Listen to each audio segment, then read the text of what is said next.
everyone, and welcome to another episode of the Living Better podcast. And today we have an exciting guest. We are with Patricia Carr. She is a life coach and recently made the big leap to do this full time. So that's pretty exciting. Congratulations on that. Thank you. Thank you. We'd love to hear your story, Patricia. Please give us a little background about yourself and what made you do what you're doing today. Well, thank you. And thank you for having me. This is such a great experience to be doing this. Wow, what brought me to this? So I think for most of us who are doing this type of work, it's usually something very personal. And so for me, it was, when I was brought up, I had a very dysfunctional home. It wasn't the smoothest of rides, a lot of bizarre things happening growing up. And so it was hard. And we all, when we're growing up, we all kind of take on a role. So my role was the caregiver role in my family. At least that's the role I took on. Mm-hmm. So fast forward to my mid to late 20s, I end up in an abusive relationship. Mm-hmm. And at the end of that relationship, I had to take a really hard look at myself and go, how did I get here? I thought I was better than this. I thought I was smarter than this. What happened? Mm-hmm. And that was really the start of my journey of who am I? Why did this happen? And I realized that through my caregiving, that the one person that I never took care of was me. Mm-hmm. And so at the end of that, I realized I had no sense of self, no confidence, it was really very empty. And so I started to figure things out. And it's taken me a long time. And it's been a great journey, though. I just feel like this is kind of what I was meant to do. And having all these experiences along the way really taught me so much. So fast forward, I moved to Ottawa in 2010 to be with my now husband. And at that point, I decided I really need to take another step and figure out what else I want to do. And coaching just sort of happened. And it just seemed like a natural fit. It was part of my journey of who am I and what am I doing? And I've learned so much along the way. I really need to give back. It's time to give back. I had a woman in my life, a very, very, very special woman. Her name is Susie. Mm-hmm. And when I was in my 30s, she's a therapist, and she was a really good friend of mine, quite a bit older than I was. And she basically took me under her wing, and she just gave so much to me and really helped me find my footing. And so when I really decided to make this switch and as you say, really take it to the next step and go full time, I thought, I've learned so much. It's time for me to be somebody else's Susie. Yes. And help people as they're navigating who they are and what it is that they want and filling themselves up. I just such a firm believer of taking care of ourselves. The more we take care of ourselves, the more we have to give to everybody else around us. So that's what brought me to where I am today. Wow. Amazing. Awesome. Yes.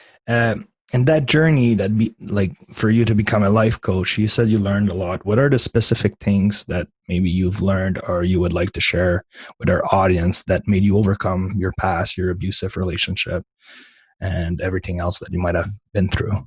Yeah. Where to start?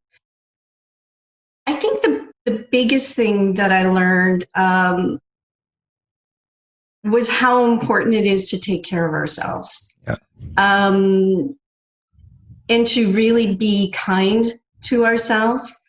As I've gone along on this journey, I've learned so much about not only who I am, but why this all happened.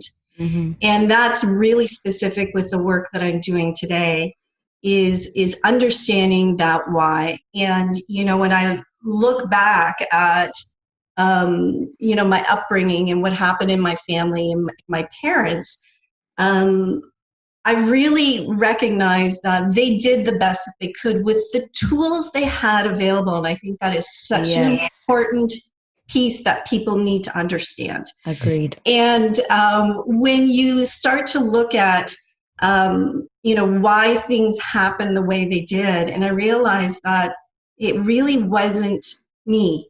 It was a reflection of what had happened to them and where they were at.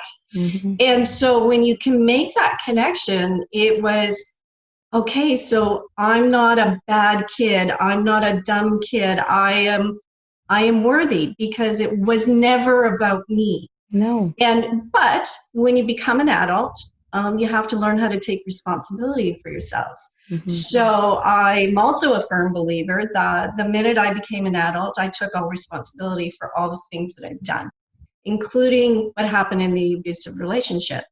And so owning that and taking that, and now it's up to me as the adult to figure out who I am and what I am, and to fill myself up and learn to trust myself. And so those would be the things that I think those would be the most important things that I've learned, is to trust myself and take away that personal piece, and know that it wasn't you. It really wasn't you. So now it's time for you to do the work that you need to do.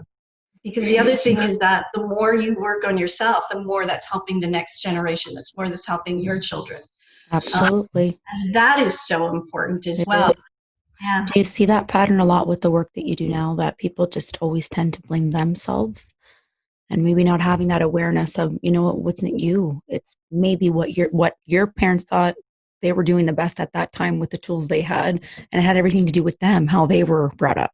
Do you I see that. That. That's the primary thing that I do. Okay. So I am a life coach, but I also work with something called Family Constellation. And it's a body of work that really looks back at the systems that are running in the family. So it looks back I go back 2 generations in order to see what's going back, what's happening in the family. Amazing. Yeah, it's really fascinating work, because you can really start to see what messages are happening in the system. And when I'm working with people, I think when you start to talk about these sorts of things, there's so much that comes out of, no, but I'm not worthy. I would say that would be the number one thing that I hear from people is, well, no, I'm not good enough. Well, mom told me that I can't ever brag about my accomplishments because that's wrong.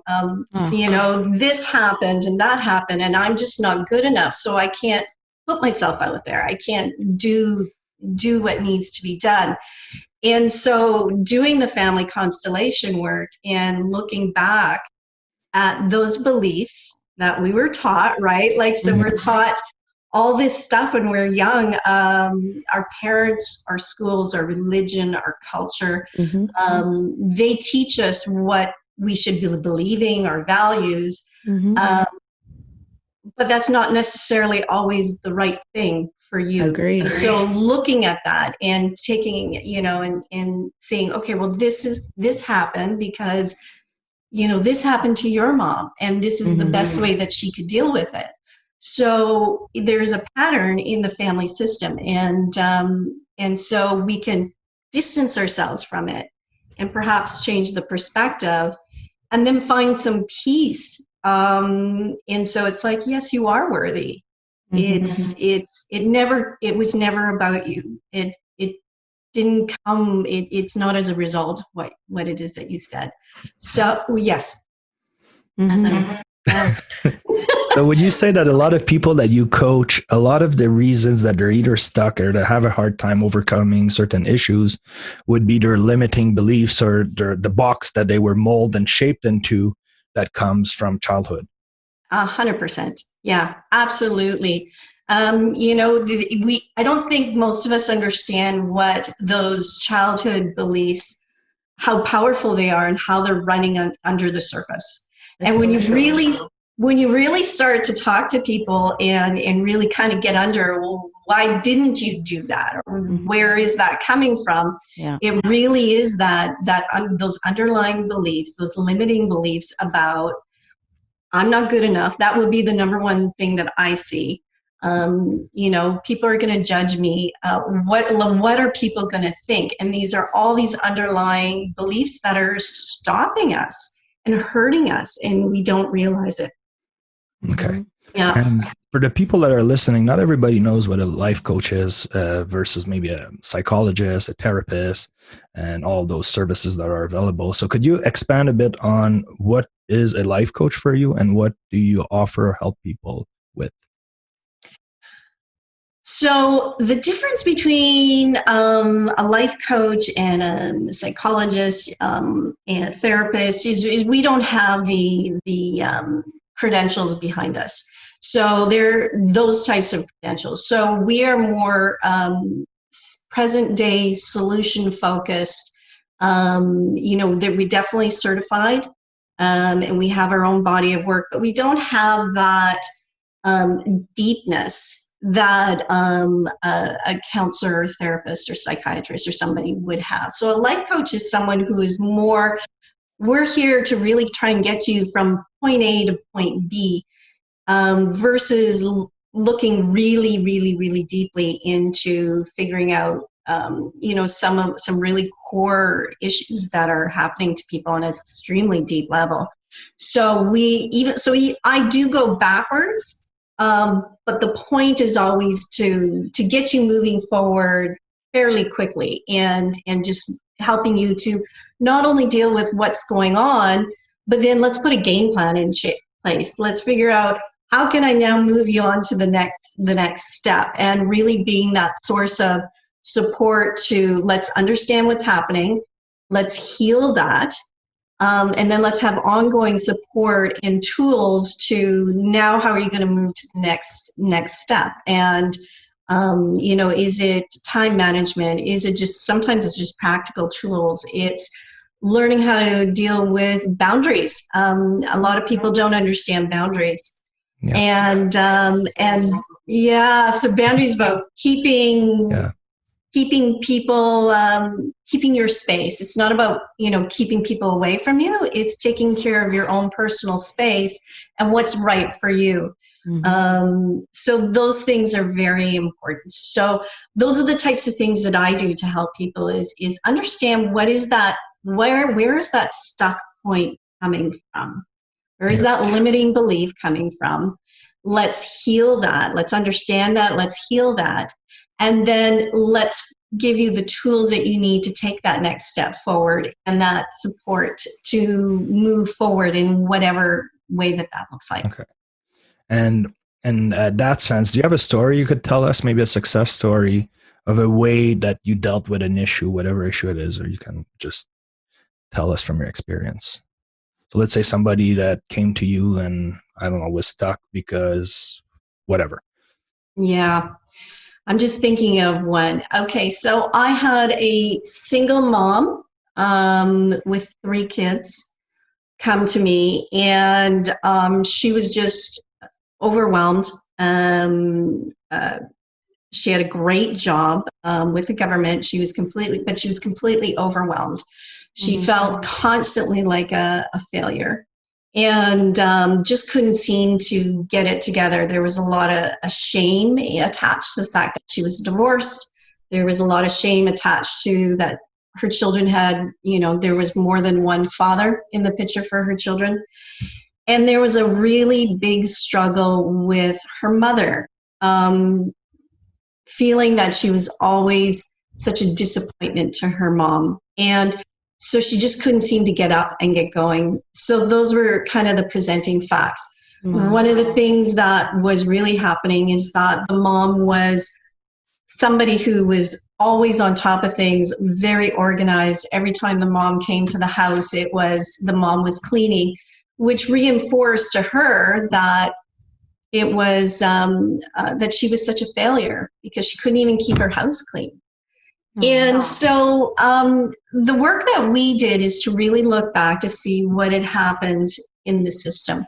And in part of what we found was that the mom's mom had, I'm just trying to remember, make sure it's correct. Mom's mom had passed when the mom was quite young. And so the mom ended up being the mom of her siblings, coming from a large family.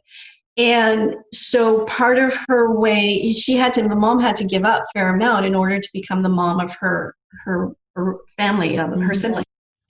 And so her way of dealing was making sure that everything was organized, making sure that everything was taken care of. It was all very neat and orderly.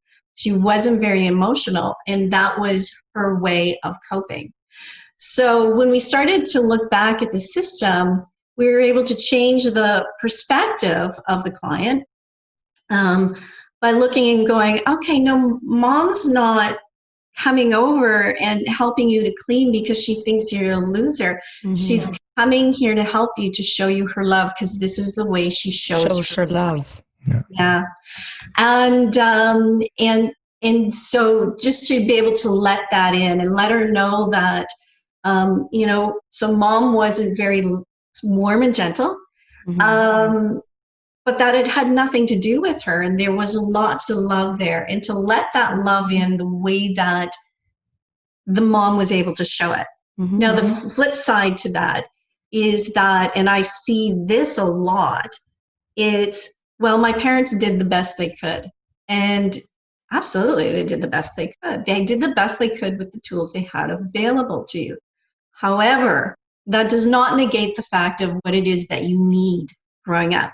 So we all need to know that we are good enough, that we are worthy just as we are. We need to have that person that when we fall, that someone, you can run to someone and they're going to kiss you.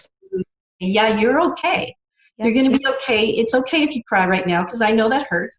But now let's move on. Yeah, let's get up. Mm-hmm. Yeah, fill you up with that confidence, fill you up with that worthiness. And so because mom was a certain way, because she didn't get that either, that still doesn't negate the fact that this is what you need. So this is the work that we now need to do, is understand, soften to mom, and realize that you're totally okay. And now we can work to forgive ourselves, to open ourselves, to fill ourselves up, and know that you're a great person. And so a lot of the healing work around the mom, a lot of affirmations, visualizations of filling yourself up and really working on that, making sure that she's aware of what's going on in her head, so journaling and figuring out, what am I really telling myself? And let's change that. Now that I've got a new perspective, let's change that. And so that's a story that's kind of representative of a lot of the work that I do. Well, thank you for sharing. That's actually amazing. And it's kind of funny because sometimes we feel we're alone, but I think we all have so much in common. We really do. And we all just need the same things. You know what I mean? Which is just love, support, and just to know that we're worthy, Yeah. My question. Sorry. Yes, please go ahead. I was just going to say the coping skills too. And because I work primarily with women. Yes, that was going to be my next question. So funny that you mentioned. That's great. Yeah. I work primarily with women. I just get us more. Yeah. And we are, we don't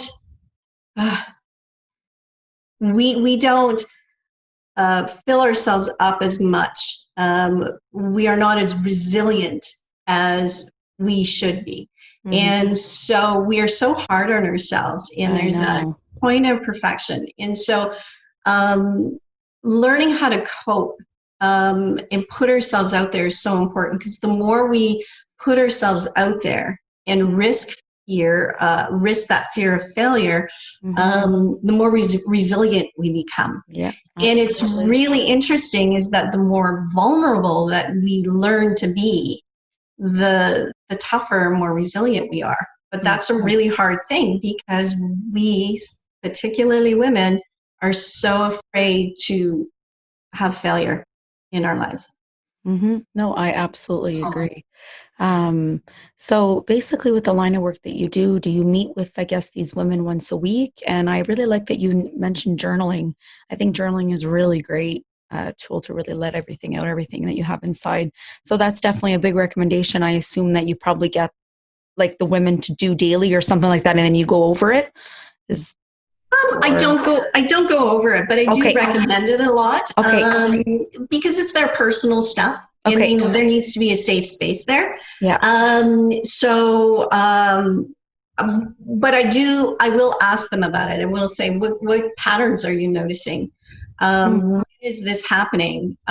Just to get a sense, so that, and the thing is that I want them to be really aware of what messages they're giving to themselves, and in the context that it's giving to them. So those are the questions that I'll ask. How's the journaling going? I think the other piece too is that this stuff sits in our body, and you know, we can intellectualize it all we want, but it really, that pain sits in our body. Just think about the triggers that happen. Oh, for sure. How often are you triggered by something? 100%. Yeah. It's not like you thought about it. It was just that, and off you go. Yeah. And so those are those things that are sitting in your body. So one of the things about journaling is you're just really getting it out, like get it out of your body, get it out of your head, and just get it out of the system and really start to pay attention. It's like a muscle. You have to practice it. Practice being kind to yourself. Practice filling yourself up. Practice changing the message to yourself. So that's really important. That is, that's pretty amazing. And I was going to say, so you mentioned that one of the things you learned was to take care of yourself. And we talked a bit about boundaries. So if I tell you a bit of story about us personally, that's something we learned the past years, boundaries. So my wife has a super big heart and she likes to help everybody. And she was always a yes person to everyone and anyone. And throughout our relationship, she would have that wide open door that people would just come in and get what they need. And eventually our couple and our personal space got smaller and smaller and smaller to the point that we had none. And we had to reestablish boundaries to really set people kind of not away, but just keep our personal space to ourselves, like you said. And that was a big one for us that we had to work on in our relationship. So in taking care of yourself, I think boundaries are important. Do you have tips for people that struggle with boundaries, that have a hard time establishing what they accept in their life and what they want, you know? The first thing that I would say is, what is that bringing to you? So when we are giving, a lot of times we're finding our value, we're finding our worth in helping other people. And we need to find our worth inside of ourselves. It can't be about just giving, because eventually that's going to come back and bite you. And the reason for that is that you're giving, and eventually there's going to be a resentment there. It's like, well, why is that person not really appreciating that I'm giving this? Why is that person not there for me? Why is this happening? And it really, at the end of the day, it's a lose-lose situation. And so, and where that comes from is usually from your past. It's usually of, I wasn't given enough. There's that part where I was told I just need, this is my role, right? Give. And I totally get it. I'm the exact same way, right? So we are the caregivers. We're the people who take care of everybody. But we're not taking care of ourselves. No. And so understanding why we're doing that. And it's so great to be loving and helpful to other people, but sometimes we really do need to watch our boundaries. So I would be very careful about understanding where that is coming from and what it is that you're getting from it, and just being cognizant of, hey, you know, am I taking care of myself? Why am I doing this? I need to be doing this because of I feel good about myself. So that would be one thing I would do. The other thing is that then when people ask you for stuff, or when something comes up and you'd like to jump in, I would allow yourself the space and time to think about it. You know, and there's nothing wrong with saying, let me get back to you on that. Yeah, and I agree. Taking that space to evaluate, is this good for me? Is this good for my relationship? Is this good for my business? Do I have the time to do this? Maybe I can only do part of it and not all of it. And looking at from that way, so that you're not depleting yourself, because that's the other thing, is we don't want to deplete ourselves. You know, an example I often use is the cup of water. So if we are a full cup of water and we're just giving and giving and giving, eventually our cup is empty. And when my cup is empty, now I'm completely depleted. I've got nothing left. I'm starting to run on fumes. I'm overwhelmed. I'm not coping as well. I'm starting to, you know, maybe I'm snapping at people. I'm resentful, and those are never a good place to go. So the trick is to be able to give of your water, but then make sure you're getting some water back all the time. Yeah, I'm a work in progress. It's, you know, she's a lot better. It's who I am. I am getting better. You know, I'm also with age, I'm growing and learning a lot about myself, but I think with friendships too, or with any relationship, it's okay to just take it a little bit slower than, you know what I mean? Giving all of you right away, your whole heart of people, and you know what I mean? But that's what I'm just learning, just kind of taking relationships slow from now on, you know, and it's a little bit, you know, give and take, you know, because then I feel guilty, and I actually love taking care of people, and I love being kind and going out of my way and doing something. I love making people happy. It makes me happy. So, you know, it's who I am. I think too, we can't change who we are. No. I just need a little tune up, like my husband says. We just have to be careful. We just have to be careful about it. And then people come in and they suck energy, time, and then you don't have time for yourself or your relationship. And then and if you do that long enough, I mean, look at some of the consequences. You know, I get people with burnout and divorce rates and all of that stuff, right? But we need to from boundaries. It comes from boundaries and being kind for themselves. And, you know, so let's add the word selfish in there. Wow, that's a word that people really dislike, and it's got a really bad connotation to that. Agreed. And sometimes I write blogs on that, and occasionally I get some pretty nasty words back. And that's okay, because you know, we have to be selfish, and let's try and put that in a nicer light.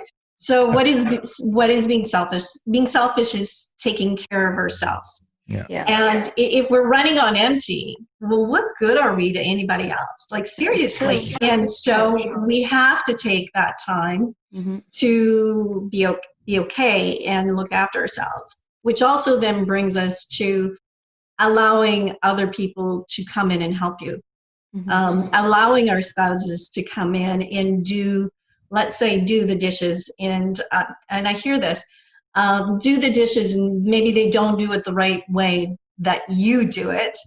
And so then it's like, well, no, now I'm just going to take over and I'm just going to do it all because nobody else does it the way that I'm going to do. And that's not right. You know, somebody's coming in and they're a partner to you and they're going to do stuff for you, and allow that to happen so that you can take the time for yourself in order to get your glass back full. And absolutely. I'm going to backtrack just a little bit, just because I really like that whole journaling thing. It's kind of like, that's maybe something I could start doing. As far as maybe journaling, I think things that maybe, you know, were hurt by your childhood, or, you know, if it's relationships with your mother, your father, things like that. Do you recommend, as a life coach, for any relationship that maybe has been damaged, to maybe come up and speak and communicate that with the people that hurt you? Or do you really see that journaling actually just helps because it's just letting it out on a piece of paper without giving it without giving it. Do you know? Or exchanging with them. Do you know what I mean? Yeah, I do know what you mean. That's a loaded question. The reason, because I don't know what happened. Okay. So we need to understand what has happened in the relationship, where it is, because sometimes maybe it's not safe to do that. Okay. I think the other thing is that really understanding what your motives are. If you're just out there to hurt that person back, or to if you're trying to get something from them, that probably isn't going to work. When you're going to talk to somebody, you need to really be at that place where you need to do it with no expectations of anything coming back, because now you don't want to behold that person to do something. You're just there to take care of yourself. What I do in the constellation work is experiential. So a lot of times what we're doing is I will actually literally have people step in as that other person. Wow. And so we will, if I'm in a room, so I'll have a place where maybe the client is standing, and then we'll put another thing on the floor, let's say, where that person, it's usually a parent, on the floor, and we can actually look at them and see what they're seeing. We'll try and see them as they are. And then I'll actually have them go and stand in their parents' spot to really see and feel, again, there's that feel word, feel what life is like for them and look at it from a different perspective. Because once we have perspective, our different perspective, perhaps we can let go of the charge of that hurt. And then we can start to heal ourselves. At the end of the day, the only control we have is ourselves. Mm-hmm. It's amazing the amount of work that you can heal in a relationship without ever even speaking to that person. Really? It's all about how you see it. So an example for me would be my mom and I. Mm-hmm. And so she was very, very sick when she was a teenager and had no support from her family. So she had tuberculosis, was hospitalized for a number of months with no support from her family. And then my parents met and got together very, very young and had me. And so she just didn't have she had never had the support or the skills to really be what I needed to be, because she had just really been abandoned. And so it was a difficult upbringing. And the more I've done of this work and really seen life from her eyes and really understood and stepped into what happened to her, has helped me to find peace in my own self. And I'm not saying that it made, life was so much easier, because it was pretty damn difficult, if I might say. But I was able to see things and find healing. And the more I could find healing, the more I could find softness with her. Oh. And so now when she sends me an email, my back's not up, because now I see it through, this is the way she shows her love, and I'm able to respond in kind. And in the last few years, our relationship has changed tremendously, and we've never even had a conversation about it. Actually, if she sees this will be the first time she'll have heard of that. But our relationship's in a really good place, because I did the work in order to help myself, and I can now have a different relationship with her. That's amazing. Thank you for sharing that.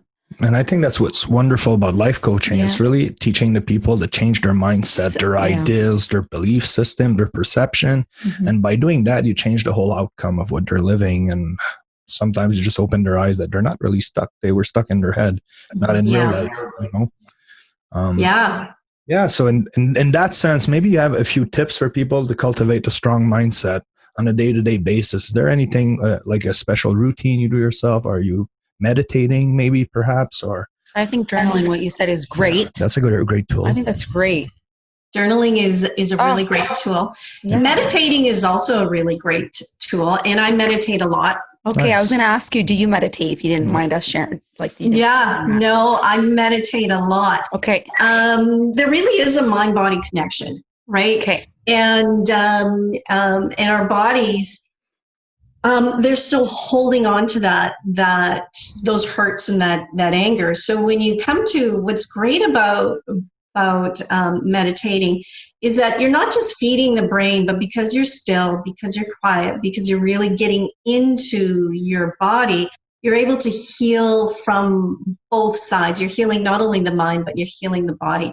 But again, so when I first started meditating, I found it hard, quite honestly. I do too right now. It's hard. It is hard. And I realized, like, because there's a connection there, and just like any other muscle, the more you do it, the easier you get. And also, the more you do it, the more results you're starting to see, because you can calm yourself a lot faster. You can just really relax into it and relax into who you are. So meditating for me is a really great thing. Journaling is really good. I also really love affirmations. And sometimes what I'll say to people is, take a Post-it note, take a whole whack of them and write things down on it. And I remember doing this back when I really started this journey in it. And I would write, I am worthy. I am a great coach. I am a great daughter. I am whatever. I can do this. The thing about affirmations, though, is they need to be positive and they need to be present in order for them to be effective. Okay. So it can't be, I was this. It has to be, I am. Yeah. And that's really important. Yeah. But that's a good point because, just a small story. So I became a yoga instructor and I was telling my wife about how your body and your cells can store emotions because you say the mind, the body is connected, right? Yes. So we were doing yoga. At some point, she's doing a position and she starts just having tears because it brings back memories from her past of certain things that, she went through. And then she was like, wow, it's like just stretching that area of her body released the trapped emotion. Yeah. Well, you know what? I love that you do that. That's great, Matt. But for yoga is actually another great mind body, just like the meditation. It's fantastic. So that's great. And I totally get how that would affect you, Jodi. Yeah, because it's dealing with the body and it's quieting the mind, and so it's a perfect coping mechanism for sure. Mm-hmm. Yeah, I love it. I'm very proud of my husband. She likes it. Yeah, we started that last year. We had a rough year last year, and I started meditating, decided to become a yoga instructor, did my course, then started doing classes. Like I have a YouTube channel, so I do yoga classes, and I got her on board. Then she wasn't too interested at first, but the more she started doing it, because it really connects the mind, the body, it allows you that space of quietness to just release your thoughts and calm your mind. And she discovered a lot into it. So that's great. She does it with me now. Thank you. That's awesome. Yeah. But it's true from what you were saying. I think it was Tony Robbins. He says, when you change your story, you change your life. So when you change what you're telling yourself, you change your whole life. You change the whole story. You really, really do. I had such a great conversation with a client just recently who was really struggling with. So she's a professional woman, and she's a professional woman. I'm sorry. It's okay. We're all busy. Someone at my door, but I'm going to have to let them go. Amazon, probably. Probably, right? Like, oh, well, they'll come back. So she's a professional woman, and she's doing amazing things, really great businesswoman. She's got very young children. And the stress of trying to have these young children, a marriage, working, moving forward in her career. And she was like, I'm just so stressed. Like, I feel like I have to do it all. It's so difficult. I'm failing as a mom. I'm failing this. And as we continued to talk, and we started talking about her own family, this light bulb goes off, and she goes, oh my gosh. Okay, so my mom, she did everything for us kids, and that's what I was modeled. And but she was never a career woman. She was a stay-at-home mother, right? Yeah. No, the person I was talking to, she was married, but the mom was, so she just was stay-at-home mom, did everything.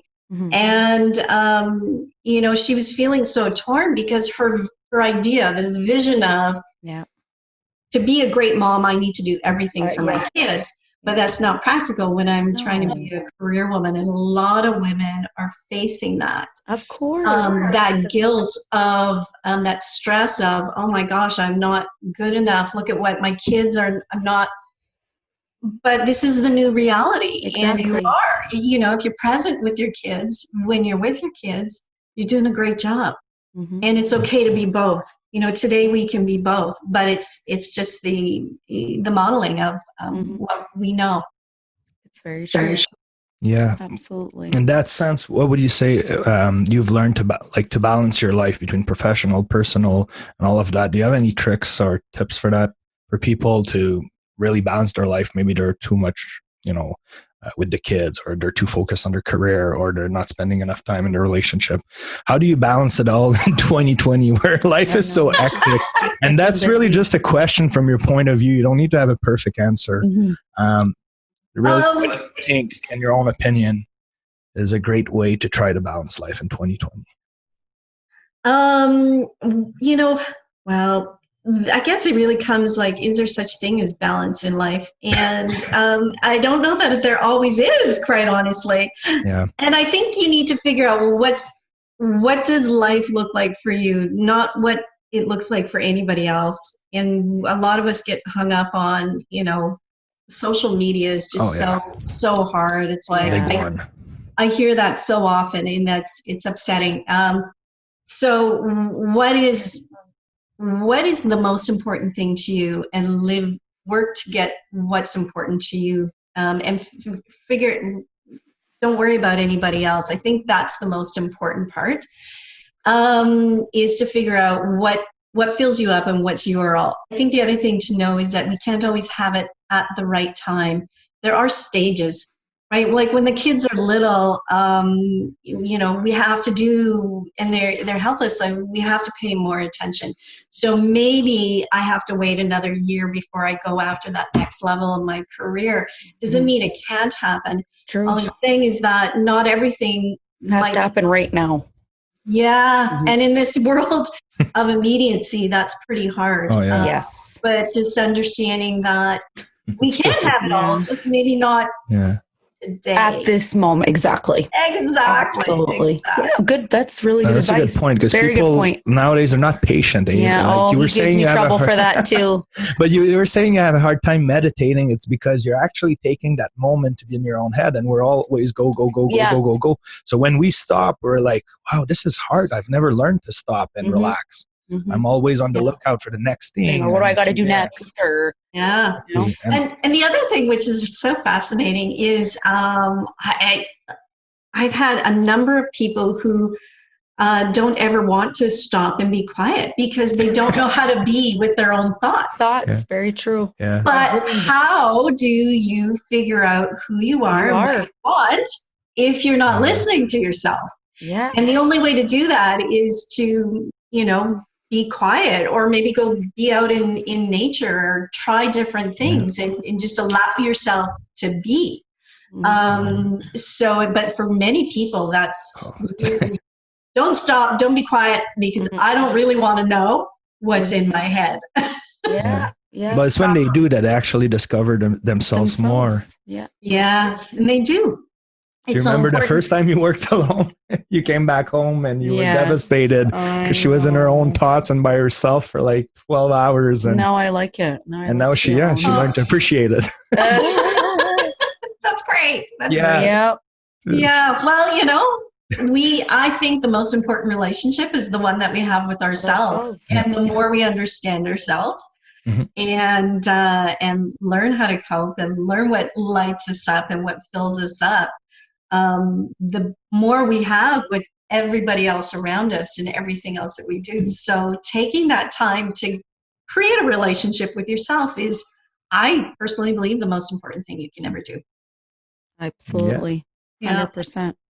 So well, go ahead. Yeah. So now that your journey of life coaching has now become full-time and all that stuff, do you see yourself maybe doing like women workshops or anything fun like that to get maybe a group of women together to talk about, or you strictly just like to do one-on-one in person, or because of the pandemic, you're just doing Zoom, I assume, but basically how do you see yourself, I guess, now and in the future really working with these women?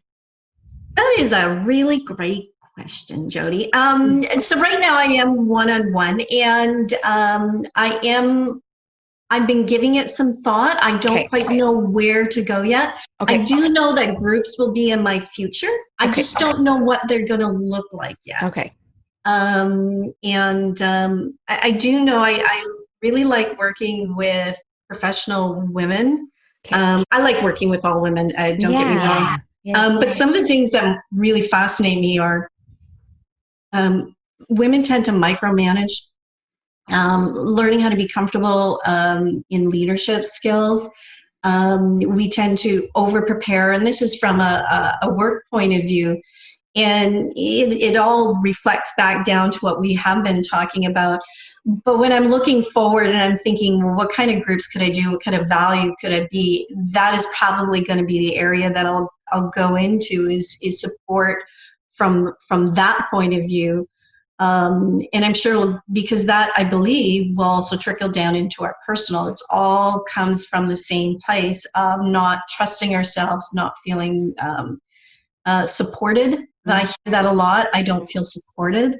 And that comes from within. So that'll probably where I'm going to go.